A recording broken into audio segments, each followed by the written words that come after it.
OTR Halloween Holidays presents The Baba Ghoulie Show.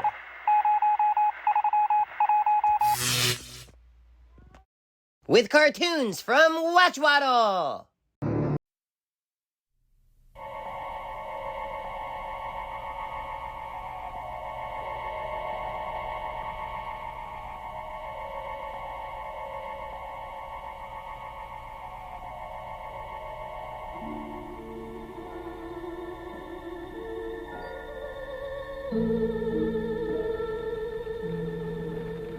Good evening. Tonight, I'm going to tell you another strange and unusual story of the unexplainable which lies behind the veil. Tonight's story is again based on one of those true but utterly unexplainable happenings which occur time and again from country to country and from age to age. George Bosworth was a modern man of his time in every sense of the word, and had his story occurred to another, he very probably would have been the last man in the world to believe a word of it.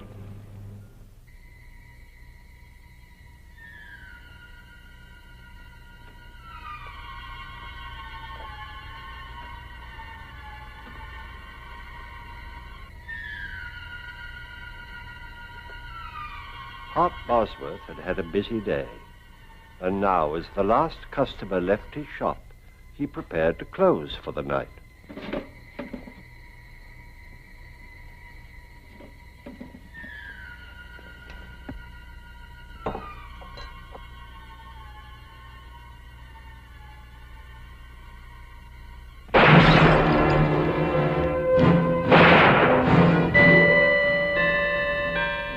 At this same moment, 150 miles at sea, George Bosworth prepared to retire, completely unaware of the incredible events which were about to occur.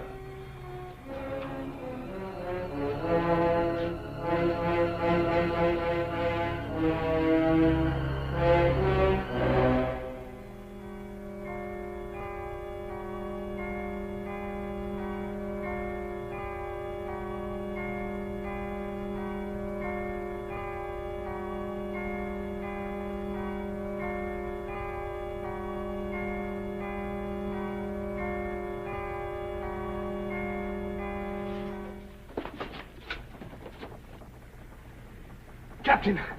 Captain! What is it, Mr. Bosworth? Captain, I've got to get back to England immediately. I'm afraid that's quite impossible, sir. Oh, please. I'm afraid something's happened. Are you ill, Mr. Bosworth? No. Well, yes, maybe. I don't know. I can't explain, Captain, but I must return at once. Mr. Bosworth, we're 150 miles from Dover, and I have a schedule to maintain. If I were to turn round and go back without good and sufficient reason, I would in all probability lose my position. But this is an emergency. There are rules and regulations covering all emergencies at sea. Perhaps if you could tell me why... Well, I think my brother is... I can't tell you, Captain. It's terribly important. I'm sorry, Mr. Bosworth, but I can let you off at Ostend. There you can make connections with another ship and be back in England by tomorrow morning. What time will we dock? We should be there within the hour. I pray God, Captain, we're not too late. Bullet wound through the arc, fired at close range. Man's been shot. He's dead right enough. From the looks of things, nothing has been taken except money. Cash drawers empty. Which leads me to deduce that the motive for the crime was robbery. Got that, Orton?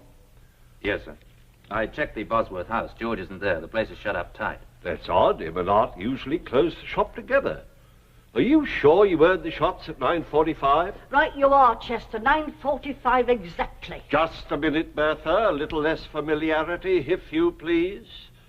This here is official police business, and I'm here in my official capacity.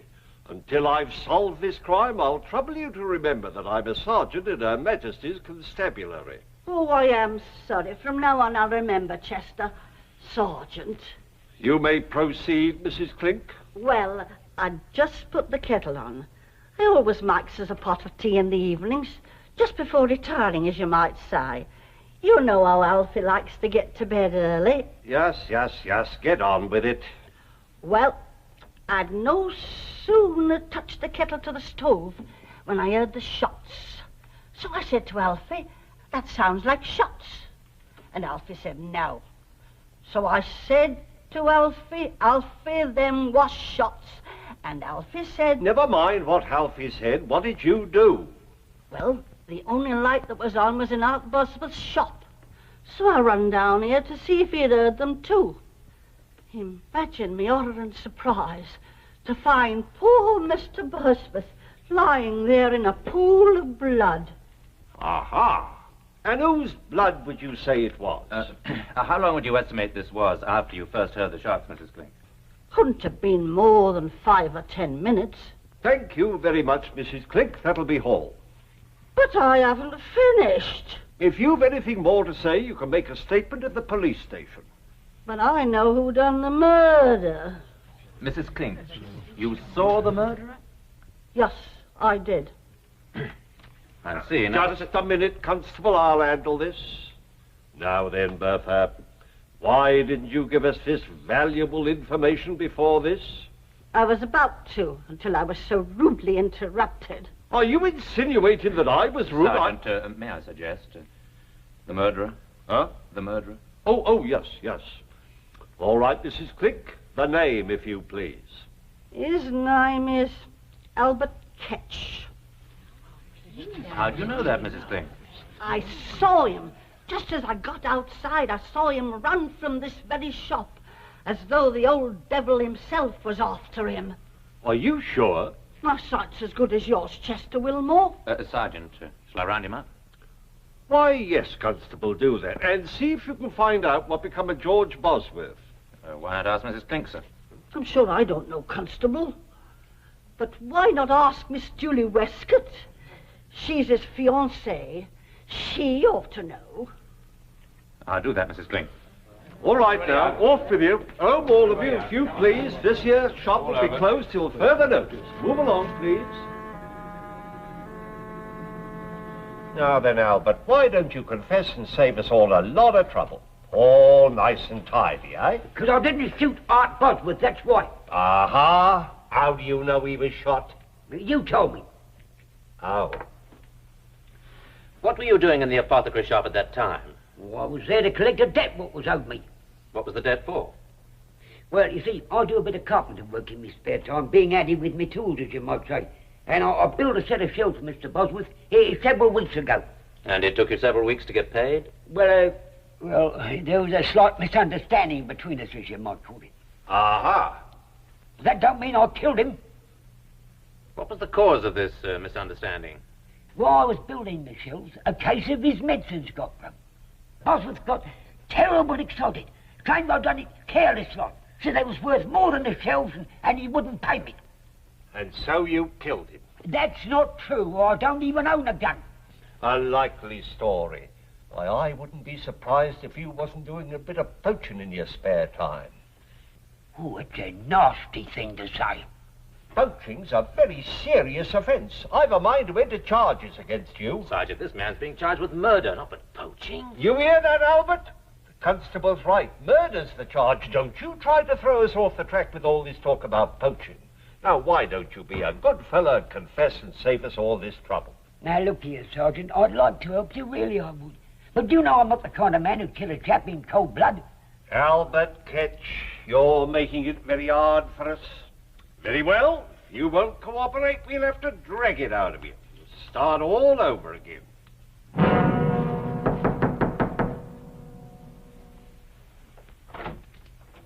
George, darling. What's happened? Come inside. Something's happened to Hart, hasn't it? Sit down. No, tell me. Yes, George, Hart is... Hart's dead. Too late. I'm too late. George, you were on your way to France. How did you get back so quickly? I had a feeling something was wrong. Who shot him? Who told you he was shot? Do they know who did it? The police have arrested Albert Ketch. Albert Ketch? But he didn't do it. Darling, I know this has been a terrible shock, but you weren't here. How do you know he didn't do it? Julie, please, take me on trust for now. Albert Ketch had nothing to do with Hart's death. Darling, you're upset. Why don't you lie down for a little while? I'll bring you some tea. No, please, I've got to convince the police that they're making a mistake. They've no reason to hold Albert. Darling, you asked me to trust you. I do. You know that. Can't you even tell me how you can be so certain? Julie, have I ever shown any signs of insanity? Of course not. Well, I haven't told you yet how I came back so quickly or why. I never even got to France. Because on the boat I had a vision. Of what? The whole thing. The whole thing? Yes. I saw the murder being committed.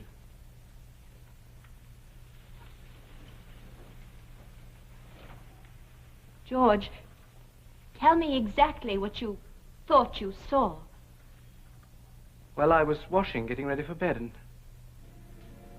when I looked into the basin, I saw the apothecary shop. It was exactly as if I was right there, everything as clear as it is now. You must have been dreaming. No, I saw Hart by the shelves. And then I saw the murderer come in and shoot him. You saw the murderer? Who was it? I don't know. But it wasn't Albert Ketch, I'm sure of that. George, you can't tell anybody this. But I must. Ketch is innocent.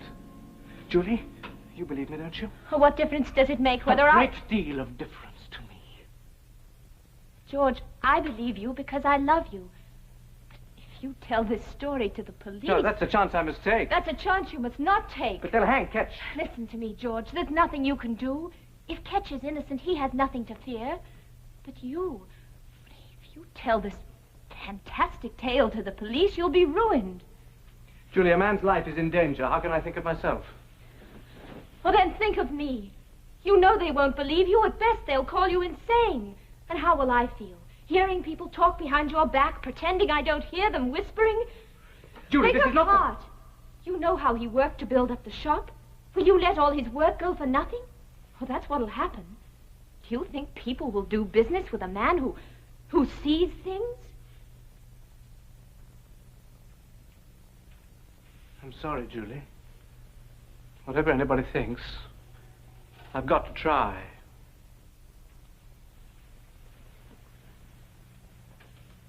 Very well, George. If you feel you must, I'll go with you. No, there's no need for you to become involved.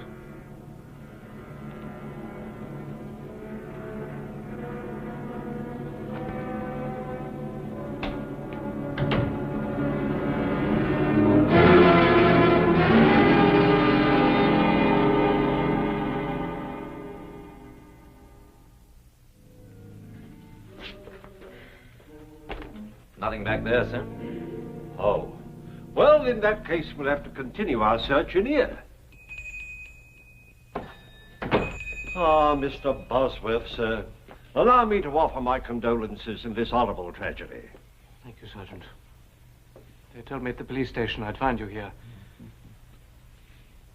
May I ask what you're looking for? Clothes, Mr. Bosworth, clothes. And have you found any? Almost. But don't you worry, sir. We have the fiend what done this foul deed. If you mean Albert Ketch, Sergeant, he didn't do it. Why do you say that, sir?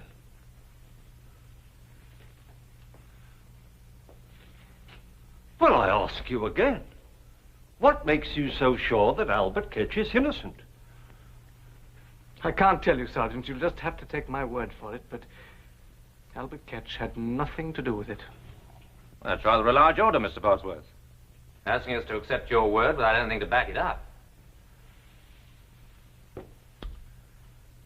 Mr. Bosworth, sir. I assume you can prove your whereabouts at the time of the crime? Well, yes, I can. I was on a boat on my way to France. Mr. Bosworth, who else besides yourself stands to inherit your brother's estate after his death? Why, no one. I'm the only... Just what are you driving at? Now, I'm sure the constable means no offence, sir, but let me fill you in on the facts. We have a high witness what places Albert Ketch at the scene of the crime. He had motive, he had opportunity. Sergeant, have a look here.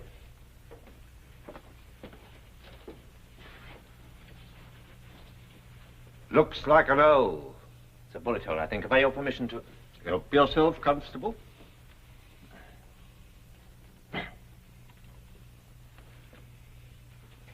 not a small caliber. As you say, very small. I'm sure it comes from a derringer. A derringer? Well, wouldn't that prove that Albert Ketch had nothing to do with it? Why do you say that? Well, what would Ketch be doing with a little gun like that? Mr. Bosworth's right, sir. It's hard to accept the fact that Albert Ketch would be in possession of a derringer. Unless it was deliberately given to him by somebody. Now, look here, Constable. So you refuse still to tell us why you think Albert Ketch is innocent? I can't tell you, Sergeant. I'll submit a possibility to you, Mr. Bosworth. I'll submit it's possible you needed money badly enough to want your brother out of the way. I submit that your insistence on Albert Ketch's innocence may very well be more than just a desire to see justice done. And what do you have to say to that, Mr. Bosworth? Nothing. Am I under arrest? Not as yet, but I shall have to ask you to remain within call.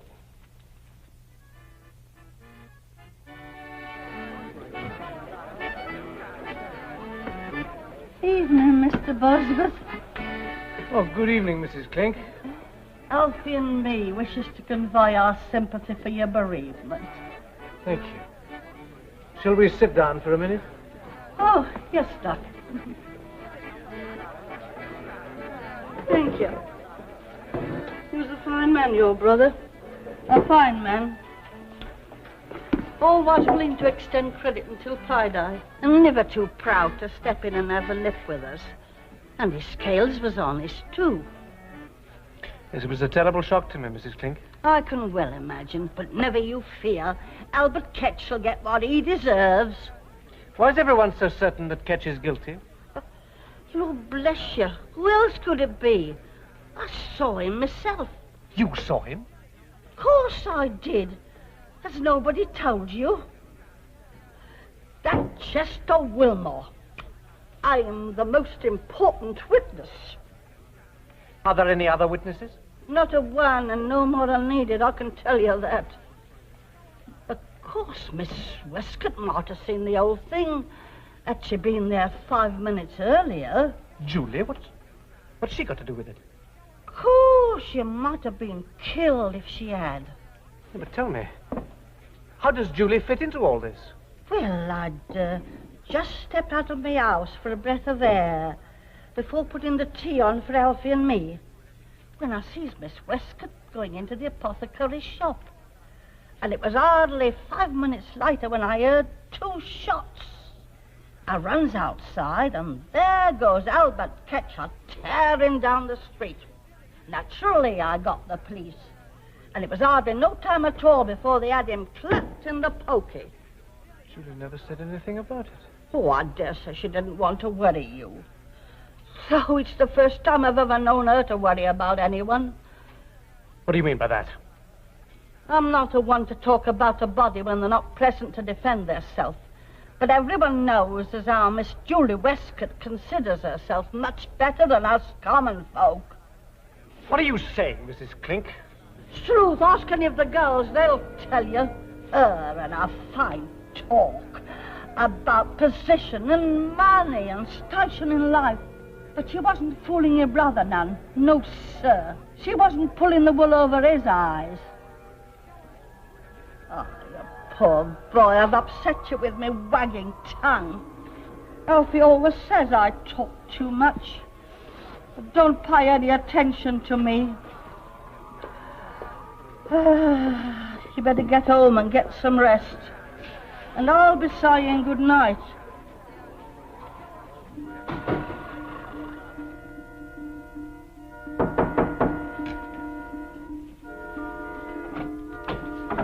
George, darling, I've been frantic. Where have you been? I've been walking.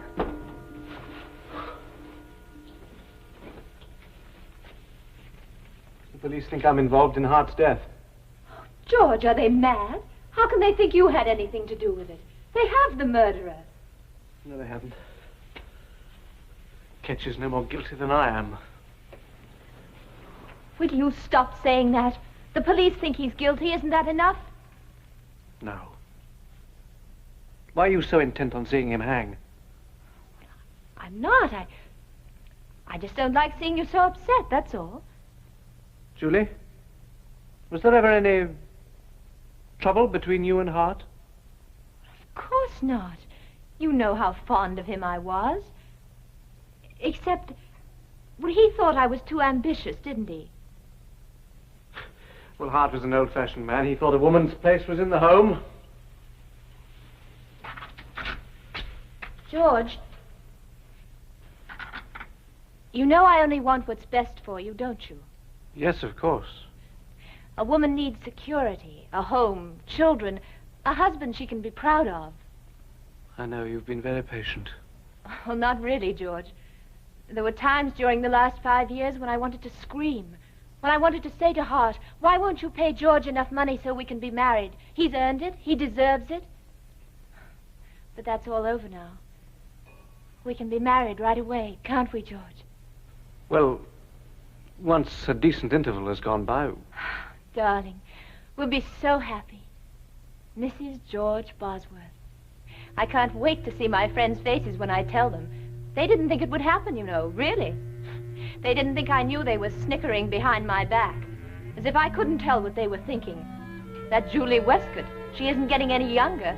If George doesn't ask her soon, she may not get any more chances. Aren't you exaggerating just a little? Well, perhaps, just a little. Now, promise me you'll think only happy thoughts while I make us some tea.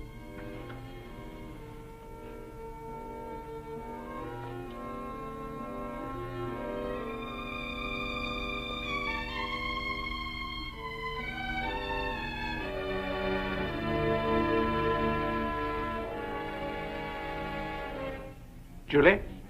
Yes, dear? About Albert Ketch. I've been thinking perhaps you're right. There really is nothing more I can do.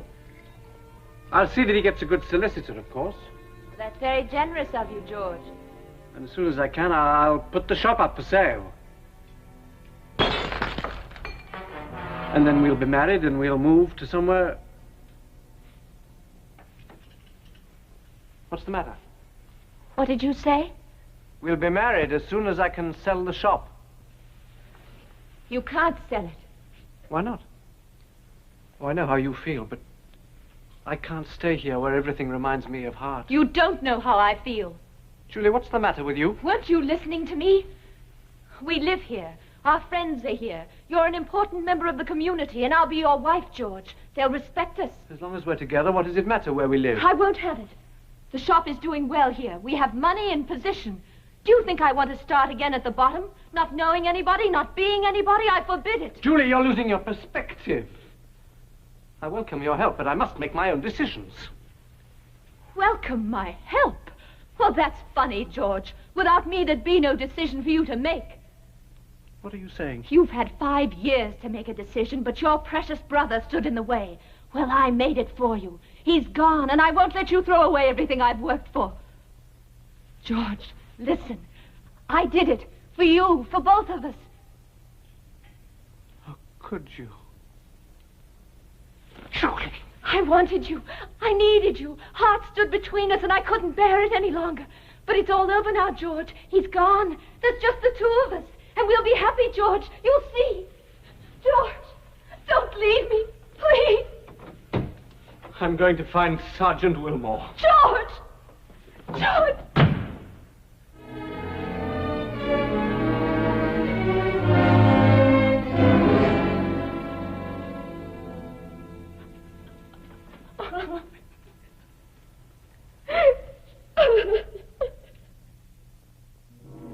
And so George, shocked and stunned as few men have had the misfortune to be, did his duty as he saw it. Bereft of brother, fiancé, he still had a life before him. Time would heal these scars, but would it ever bring to him an understanding of how he could have seen his brother's death? I don't know. Do you? Please join me again for another journey into the world of the unexplainable which lies behind the veil. Good night.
It's intermission time at the Baba Ghoulie Show. Time to refresh yourself and visit our snack bar. Got a yen for some hot popcorn? How's about your favorite soft drinks, which are sparkling cold? And there's all kinds of candy to tempt you. It's radio time, folks. Enjoy the rest of the program. Ladies and gentlemen, Twisted Peanuts. I got a rock. Rock! I got a rock. Rock! I got a rock. Rock!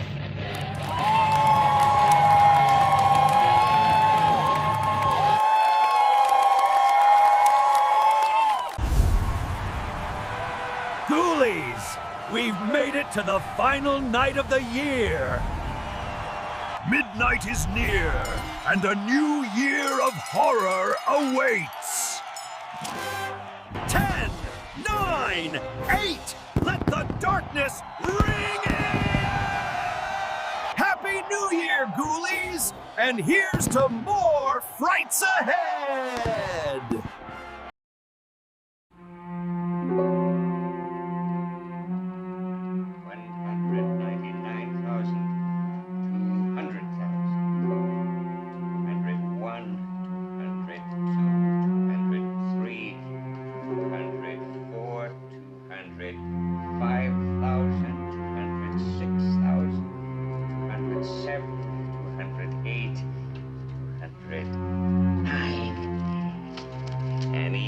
$210,000. And more come tomorrow. 4:30. It's almost sundown.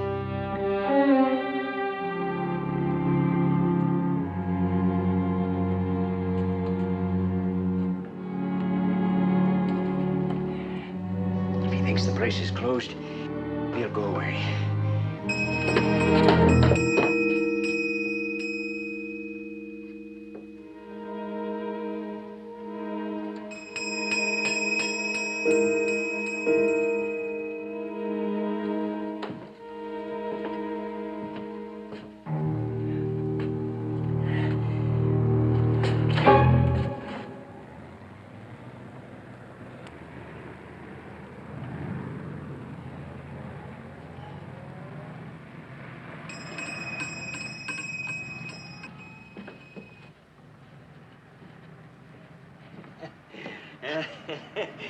So it's you. You frightened me. All right, you can come in. But nobody else gets in. Do you hear? Nobody. Nobody.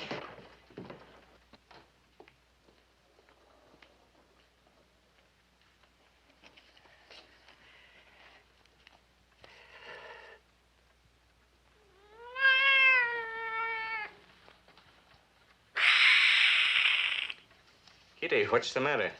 Mr. Spengler.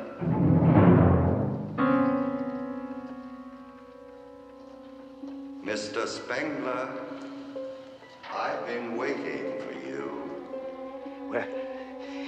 Where did you come from? Oh, now really, Spengler, you know better than to ask me that.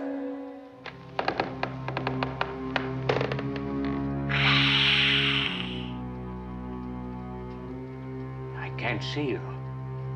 Where are you? Here, you miserable little miser, waiting for you. I've been waiting a whole year. But you've got to give me a little more time. Just a little more time. For what, Spengler? Counting your useless money? Mammon, Croesus, Midas, you're all alike. Barren and sterile. You can't take me now. For the first time in my life, I have something. At least let me enjoy it. Enjoy it? What does a miser know of pleasure?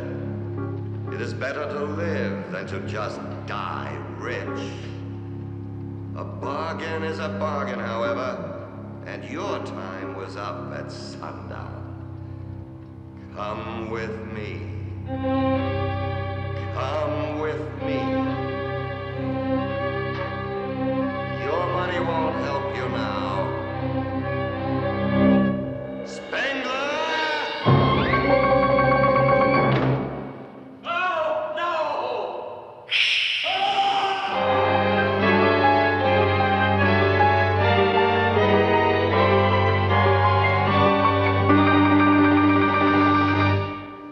The name of our story is The Devil's Ticket. It has to do with an artist. And they tell us that one picture is worth 1,000 words. You will see Donald Carey, Joan Tetzel, Patricia Medina, and John Emery. Now, there's a rogues gallery if I ever saw one. And I can assure you they're up to no good, as you'll find out for yourself, if you have the courage to stay with us.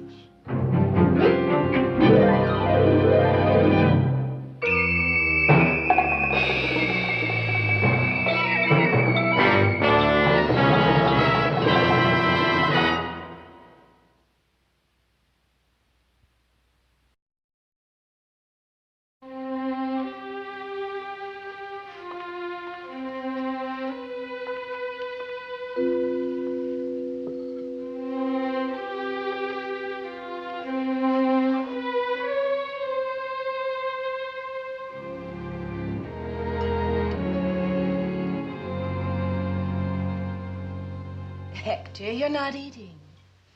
Oh, sorry.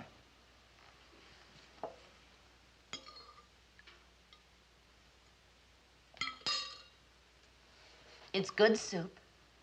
Maybe I'm sick of soup. Something's wrong. Woman's intuition. The painting didn't go well today, did it?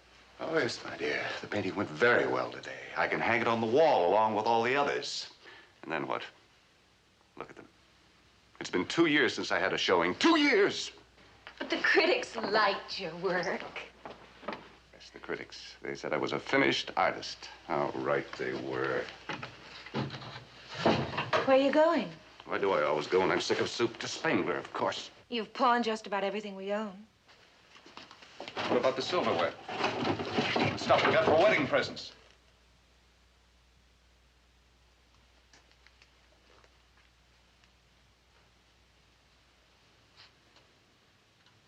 Spengler has it all.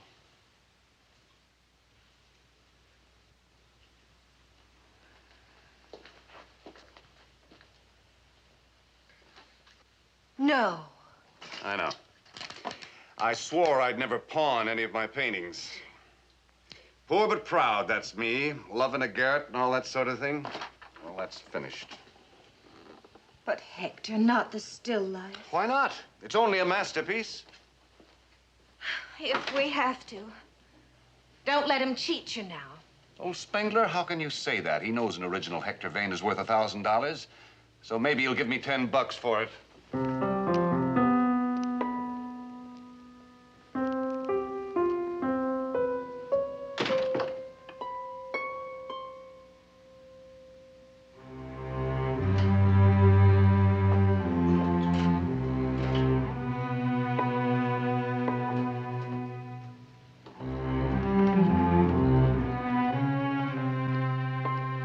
Spengler? Mr. Spengler? Yes? Oh. Where's Mr. Spengler? Spengler is finished. I have taken his place. How can I serve you? I'd like to get a loan on this. Perhaps if we could have a little more light. I do not need the light.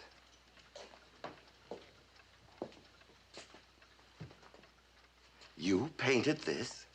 Yes. Ah, I see you are a realist. I approve of that, young man. We must all face reality. That's why I'm here. Yes, indeed. As abstractionist painters now, they're trying to escape. And of course, there is no escape. I'm beginning to find that out. Oh, those bearded young fellows with their stupid scrawls. I don't understand their work at all. I sometimes think they must paint with their beards. But this is real painting. You like it? Yes. The shoes look like shoes. You have an unusual talent. What will you offer me for the picture on a loan? Nothing. Nothing. I do not deal in paintings. But it's all I have to pawn. Don't be so sure, Hector Vane. You know me? Your signature's on the painting. It tells me many things. Those old shoes. Poverty. You must be very poor. You should be rich, famous. That's what I want, yes. But right now, I'll settle for $10 in cash. Don't be a fool. You can have anything you want. Everything. Who are you? Your benefactor. The one who can give you all that you desire. What the devil do you mean? Now, let's not mention any names.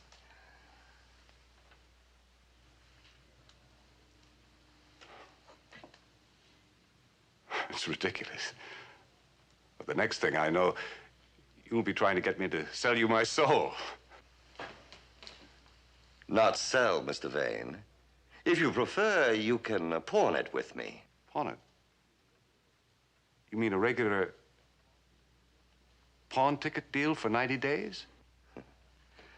That sounds like a reasonable length of time. Think it over, Mr. Vane. Fame, riches, whatever you desire.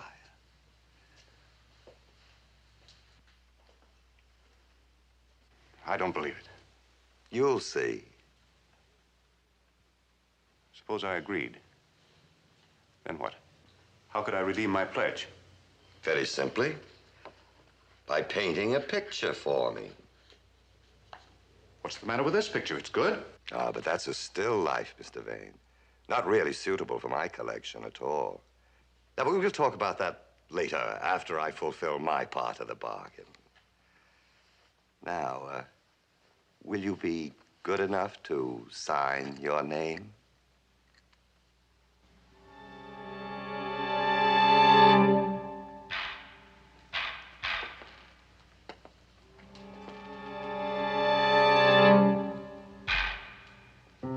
sign my name? That's all. Just a legal precaution. Legal? Oh, don't scoff, Mr. Vane. In my time, I've had dealings with many lawyers. Sign here, please.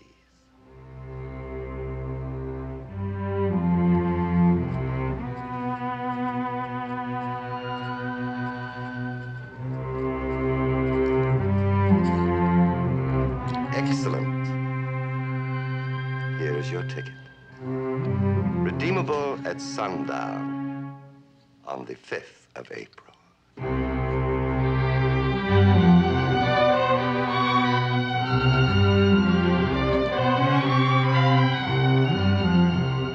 Is this all I have to show for it? Just an ordinary pawn ticket? It's all you'll need, Mr. Vane. It's all you'll need.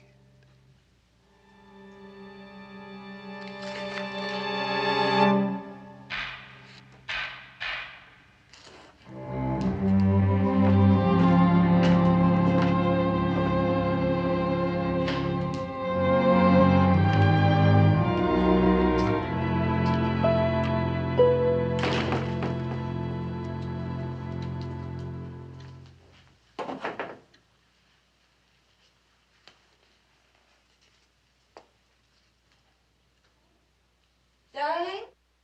Yes. Darling. Darling, darling, darling. Marie, what's wrong? Wrong. There's nothing wrong. Everything's right. He just called on the landlady's phone. He wants to see you right away tonight. Who? Well, Eppert, your art dealer. He talked to Howard Lanson about your work. You mean the Lanson Art Gallery? That Lanson? Yes. He's planning a one-man show for you next month. Eppert says he's ready to buy 6 of the big oils now, particularly the still life. And he knows that during the show he can sell at least a dozen more. Oh. Isn't it wonderful? Yes. Wonderful. Did you sell the still life? No. No, I didn't sell the still life.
Mr. Vane, an unexpected pleasure. I didn't think I'd be seeing you this soon. Is everything satisfactory? It's a dream. Life is a dream, Mr. Vane. I don't see how you do it. Show, the sales, and now these wealthy people who buy my pictures. What do you know? They're even giving me tips in the market. I promised you fame and riches. And you promised me. That's why I'm here. I thought if I came a month in advance. Not quite a month now. 26 days, Mr. Vane. Just 26 more days. I know, but there's no need for you to wait. You have the picture for me? Where is it? Why, it's in my studio, of course. I painted it especially for you. It's a beautiful landscape. Landscape? Landscape? That's very clever of you, my dear sir. Very clever indeed. I didn't mean to be clever. I don't want a landscape, Mr. Vane. My agreement calls for me to make a choice. I want you to paint a portrait. One of those portraits that you alone can paint. A portrait that captures the soul. The soul? Why do you keep insisting on the soul? For a very good reason. Because I hold your soul in pawn. Unless you redeem it with another soul, I shall claim possession. Full possession. That means somebody else would be. You made the bargain, Mr. Vane. So it's your soul against another.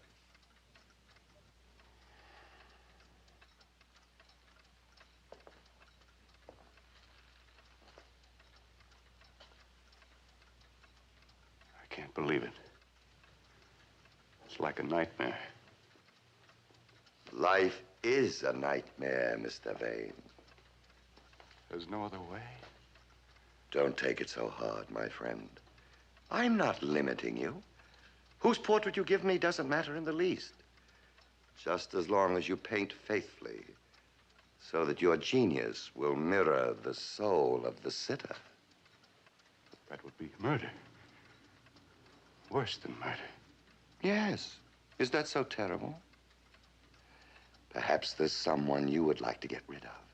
Paint his portrait and satisfy us both. 26 days, Mr. Vane. You have just 26 days.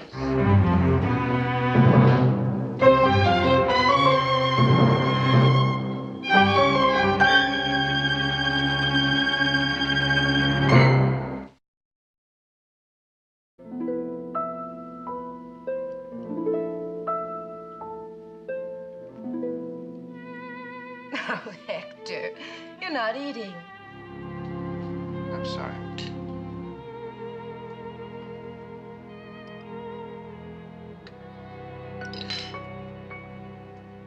Something's wrong. No. Everything's fine. I'm just not hungry. Where are you going? To the studio. The studio. You know, with all the money you've made, I don't know why you want to keep that old place. For sentimental reasons. Besides, it has north light. North Light. What difference does that make at night? I don't understand what's come over you lately. Sleeping half the day and only painting in the evenings. You don't understand me, period.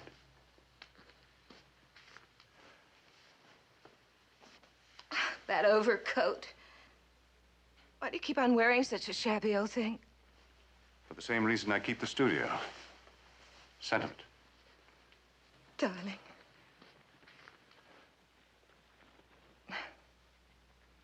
You haven't been very sentimental lately.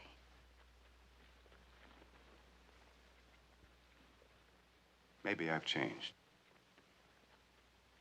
Good night.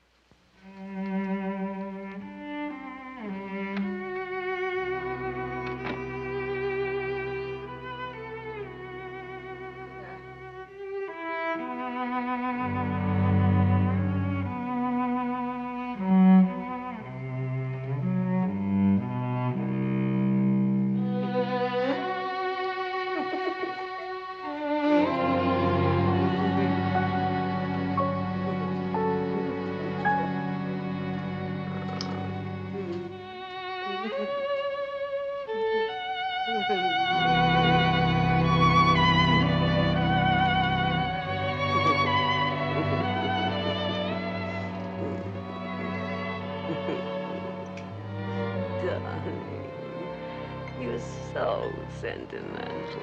How can I help it? You treat all your models this way. I never had a model like you before. Mm-mm. Back to your easel lover.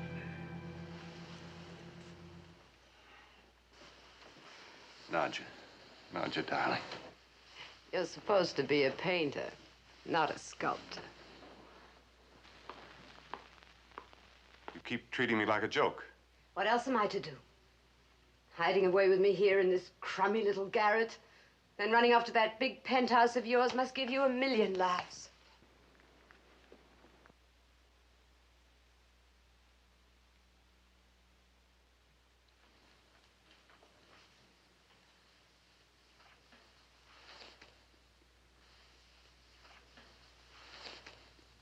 Is that a joke? Is it? No. No. I never knew I could feel this way about anyone. Prove it. How? I'm going to Mexico for a year on April the 3rd. Come with me. April 3rd? I can't. Your wife giving a tea party for some of her rich friends? It isn't that. It'll take me just a couple of weeks longer. Go on. Keep asking for more time. I know that technique. Well, I'm sorry, darling. I have made my reservations. But I'll need more time to straighten out my affairs. I'm sick of that word affairs. I'm talking about marriage. So am I. I thought I wanted money and fame. All the while, what I really wanted was you. Never mind the analysis, darling. Save that for the psychiatrist. Psychiatrist? Of course. Psychiatrist could be the answer. The answer to what? It could be the answer to everything.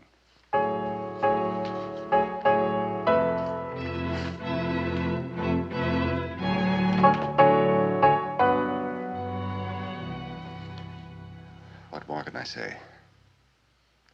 Sounds a little wild, doesn't it? I've heard wilder. Yes, from your patients. You don't consider yourself my patient? No. What I've told you happens to be the truth. The truth, as you see it. As I've lived it. What is truth? Pontius Pilate asked that question long ago. The closest we've come to an answer is that there are two kinds of truth. Objective and subjective. Yours is subjective. What you see in your own mind. I told you this pawnbroker actually exists. Everything really happened. Of course. It's all a matter of how you interpret them. Well, what's your interpretation, Doctor? Coincidence. You met this man. He played upon your suggestibility. There's nothing supernatural about it. He's the devil. He told you this? Not in so many words. Does he have horns? No.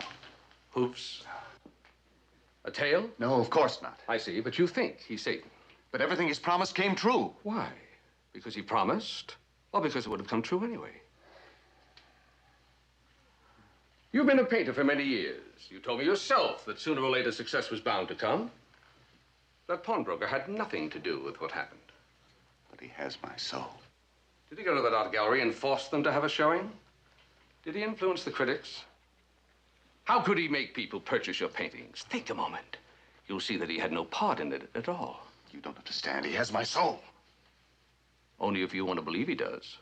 Only if you believe in him. You don't? Oh, in the old days, they called it demonic possession. Today, we know that evil spirits and devils don't enter human minds or human bodies.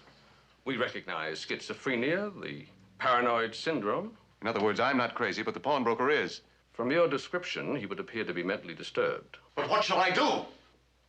My advice to you is to do nothing. Absolutely nothing. Just stay away from him. But you don't understand. If you could only see him, you'd know. You'd feel better if I saw him? Would you just go to the pawn shop and see for yourself? Perhaps on one condition. What? That you consent to regular treatment. But I thought you said there was nothing wrong with me. I told you there was nothing supernatural involved in your problem, but there is a problem. Your immediate situation with your wife, with this girl. Don't you believe you need treatment? Yes, I need help. Miss Dexter will set up a schedule of appointments.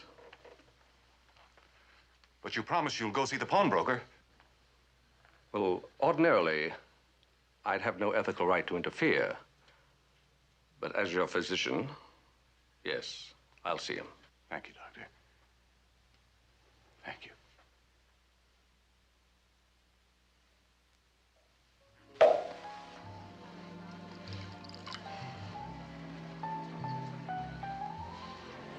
It's wonderful. You seem terribly gay tonight. It's a celebration. Oh. And what are we celebrating? My running away to Mexico?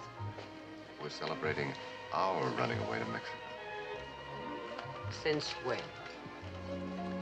I've made some new arrangements. I'm pretty sure I can get away. Just pretty sure. I'll know tomorrow. What happens tomorrow? I meet a man. He has something to tell me. And then we go away together. Mexico. Margaritas in Monterey. Tequilas in Tasco. Salute to the brave bulls. Siesta in Sonora. And pick passion flowers in Xochimilco. It sounds wonderful, darling. It sounds too good to be true. But it is true. Tell me tomorrow, Hector.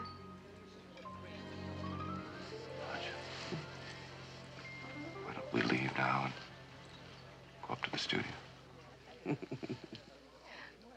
Tomorrow.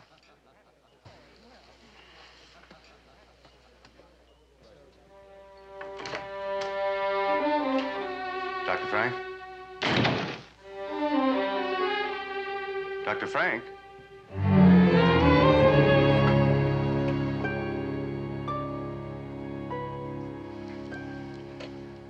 Good day, Mr. Vane. The doctor.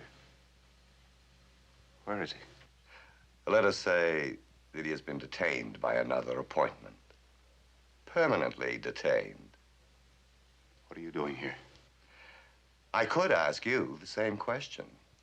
You should be working. Working? Yes. You owe me a painting, remember? And don't waste your time sending doctors or policemen either. Just deliver the portrait. You have only 13 days left, Mr. Vane. 13 days.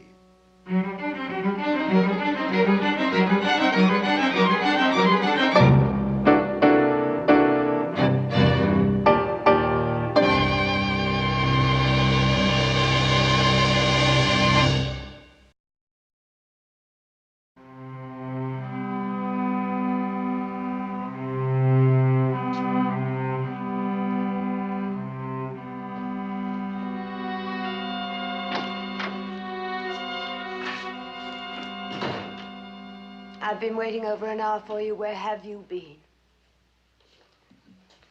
You're drunk. What happened? What's the matter? It's all finished. Please make sense. Nothing makes sense. Nothing. I thought I was imagining things. Out of my mind. It's real. Wish I were out of my mind. Darling, what did happen? What's the matter? You can't go. I said I can't go. I heard you. And now I'm waiting to know why. Something came up.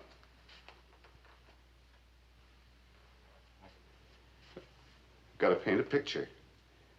I can't help it, I promise. You don't believe me. It's true. Here. Let me show you. I've got to redeem this ticket. I've got to paint a masterpiece. A masterpiece. Look at your hands. You couldn't paint anything. How much painting have you done since you've known me? I was to be your model, remember? Your model? Oh, that's a laugh. All right, if you must paint, paint me. Let me be your masterpiece. No. No, I couldn't paint you. You don't understand. Yes, I do. I understand perfectly well. It's all a pack of lies. It's just an excuse. You couldn't paint anyone. No, listen to me. I'm through listening. You'll never leave her, will you? Leave who? I'm talking about your wife. Isn't that? Marie's got nothing to do with it. Yes, she has. She's got everything to do with it. Who else is there to hold you back? Nadja, I love you. I love you. Go back to her. Go back to that stupid wife of yours. Maybe she can help you solve your problems. Marie. My wife. Maybe she can solve my problem.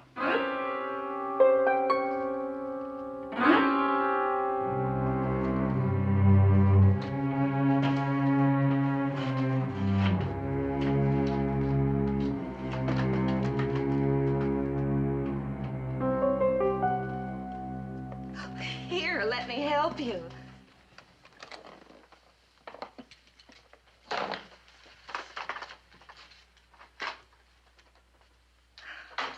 Darling.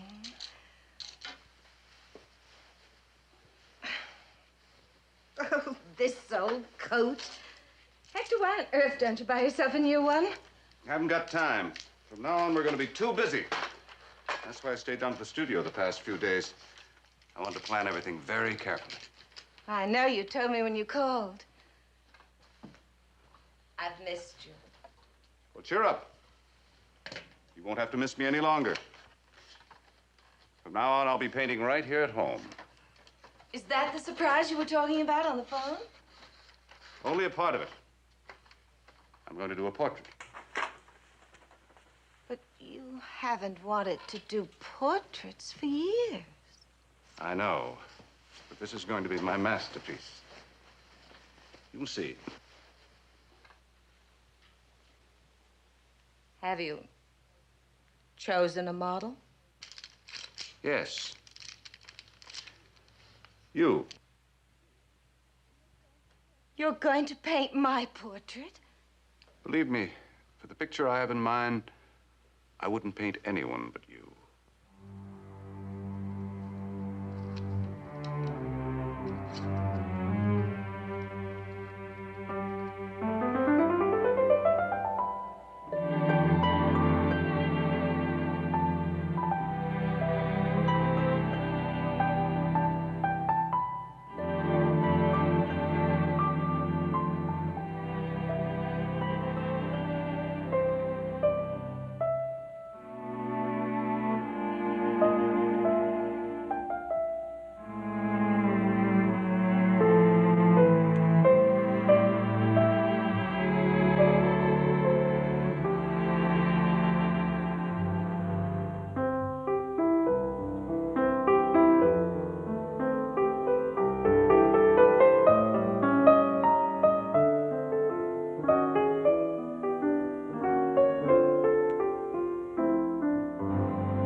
Darling, you've finished.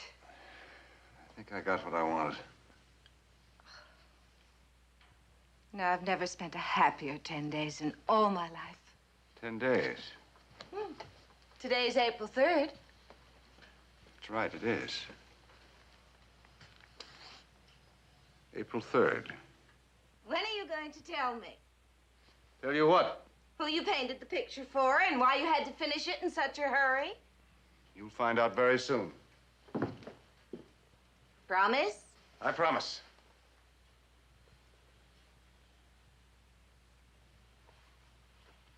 Here. What's that for? Model's fees. Oh, darling, no. Now, please, I want you to have it. You've been cooped up here day after day under such a strain. I want you to run downtown and buy something pretty, anything you'd like. Oh, but Hector, Now, I you don't heard what I need- said. Run along. Please? Oh, darling, you're so good to me.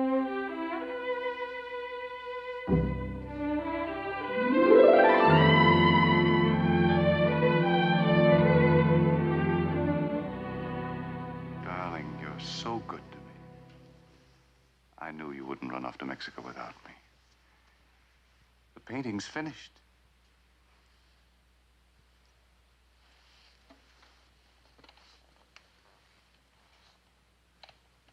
Where's your wife? I sent her off shopping. I wanted you to see the picture, so you'd know I was telling the truth. Come on. What do you think?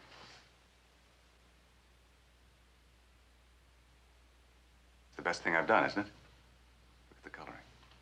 The life. So that's it. What's wrong? You painted her. Of course, I had to. What do you mean you had to? You'd never paint me, would you? You painted her because you love her. You've always loved her. That's not true. This is the truth. This portrait. I can see what went into it. All the love, all the feeling. You don't understand. That's my masterpiece. Masterpiece!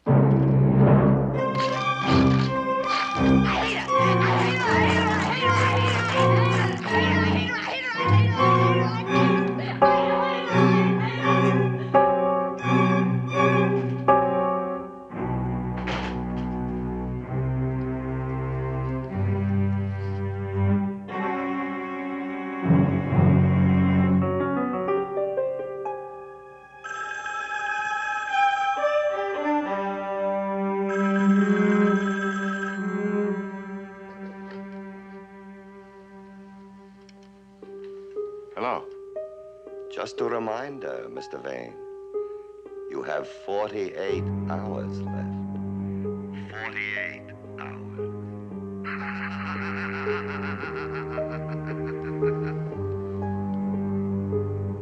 What can I do?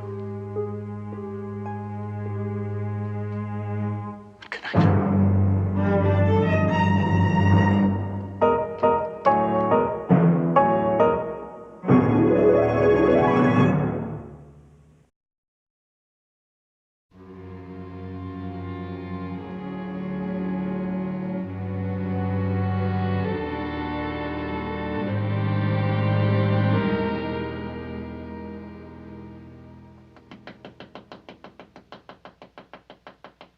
Darling?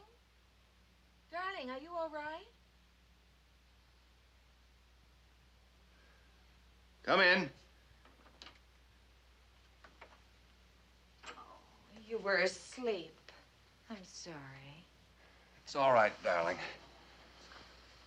The painting's all finished. May I look now? Don't touch it. Hector, please tell me what this is all about. You've been locked in here for 2 days and 2 nights painting steadily. I've been so worried. You won't have to worry any longer. We're going to be all right. Oh, yes, of course we are. But can't you explain? What time is it? A little after 3. 3 o'clock.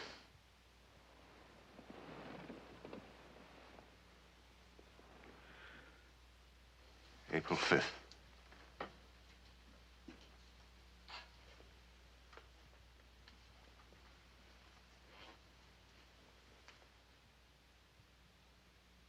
All right, Marie. You're entitled to know everything. I'll tell you the whole story this evening, This evening? after sundown.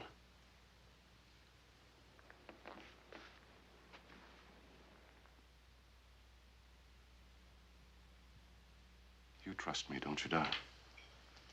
Of course, I always have. Then wait. In a few hours, I'll be free. We'll both be free. would you like to take a trip?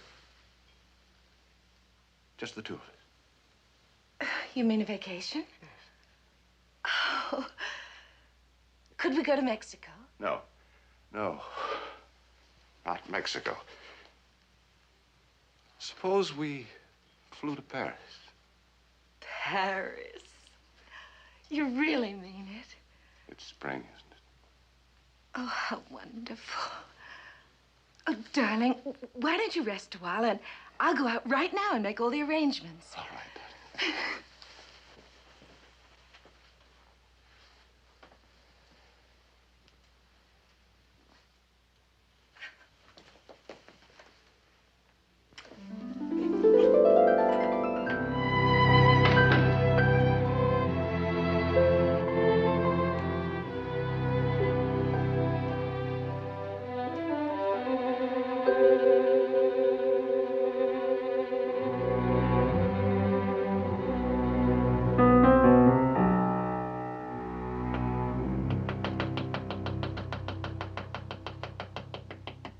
Hector, darling, wake up.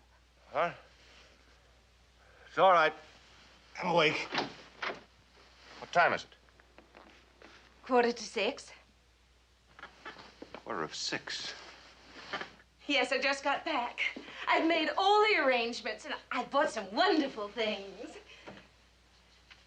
What's the matter? I have to go out. I've got an appointment. What appointment? I must deliver this new painting. It's very urgent. I can't afford to be late. Darling, you have a visitor. He was waiting at the door when I came in just now. Strange man. He says he has business with you. Strange man. Where is he? I invited him in to wait. Something the matter? No. It's all right. Tell him to come in. In here? Yes. Good evening, Mr. Vane. It is evening, you know. I'm sorry I was detained. I accept your apology. You know why I'm here.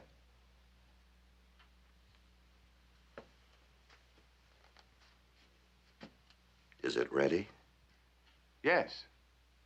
Excellent. And may I see it? You may. Over here.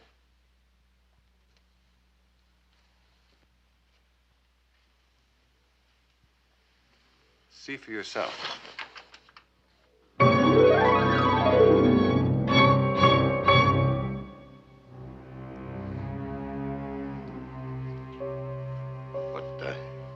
What trickery is this? You asked for the portrait of any living person. Anyone. You said, give me my portrait. Well, there it is. Your portrait. You can't cheat me. I'm not cheating you. Don't deny that I painted your soul. Look, it's leering out of the canvas at you. Take your hideous soul and get out of here. I have given the devil his due. I never believed it possible that a mortal should trick me thus. Then you admit it. Yes, I do. You thought you had me, didn't you? You thought I'd sell my soul and that of my wife, didn't you? All you did was bring the two of us together again. What are you waiting for? It's your portrait. Take it and get out. Just one thing. I must ask you to return my pawn ticket. Of course. Marie, get my overcoat, will you please? It's in the closet. I know.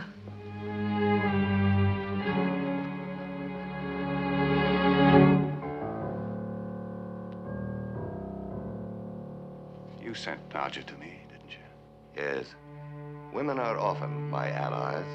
I thought so. Well, it didn't work. See, I discovered something. I love Marie just as much as she loves me. Woman's love is damnation. No, this time it's salvation. Here you are. I didn't want to spend all our money on me. I wanted you to have something new for our trip, too, so I finally got rid of that old overcoat. Where is it? Well, it was so shabby.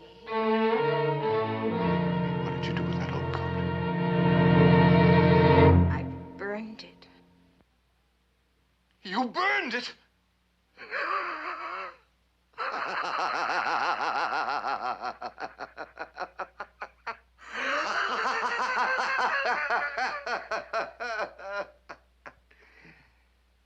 Told you women were often my allies. Your coat is gone, and the ticket is gone, too. And only the ticket redeems you from me. You've done your part. You burned it. And now it's his turn to burn. Open the door!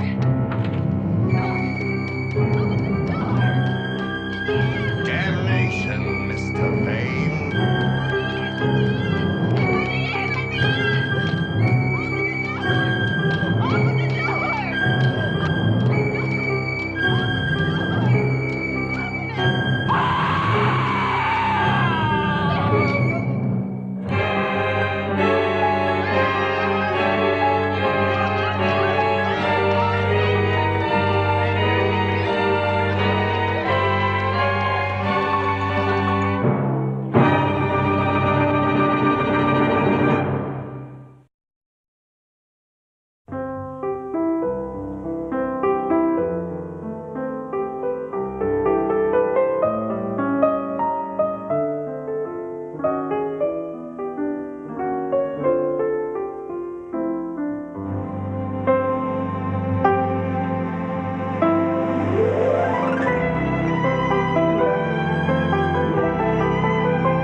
Hello again, my ghoulies. Hope you liked tonight's show and our spooky stories. Thanks for spending the night with us. Be sure to hit the like button. As we say, nighty-night, sleep tight, my ghoulies.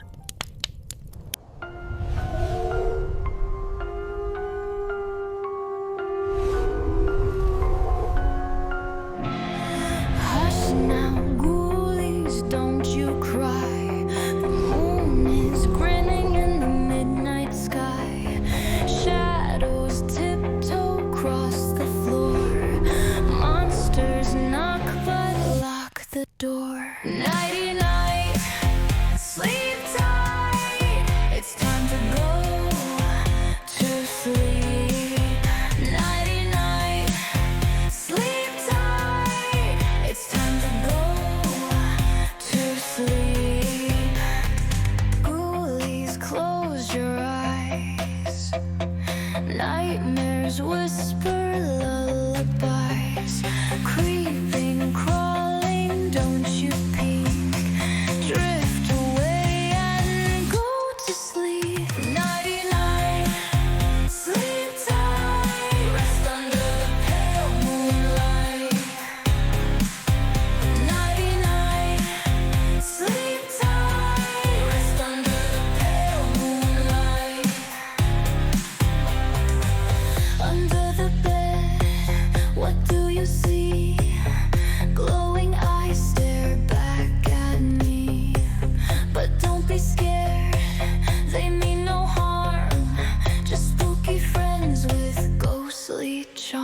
Yo, Night Robin, Gareth and Jack, Donald and Goodman got your back. The zombies creep, but they don't bite. They're just walking in the pale moonlight. Werewolves howling, mummies chill. What's their deal? Even vampires keep it still. Skeletons tapping on the beat so tight. Jack-o'-lanterns flicker in the dead of night. Bats take flight, witches zoom, rocking you to sleep with a boom, boom, boom. Nighty-night, sleep tight. Nighty-night, sleep tight. Ghoulies, don't you fear. Monsters guard you always near. Wrapped in cobwebs, soft and tight. Nighty-night, sleep.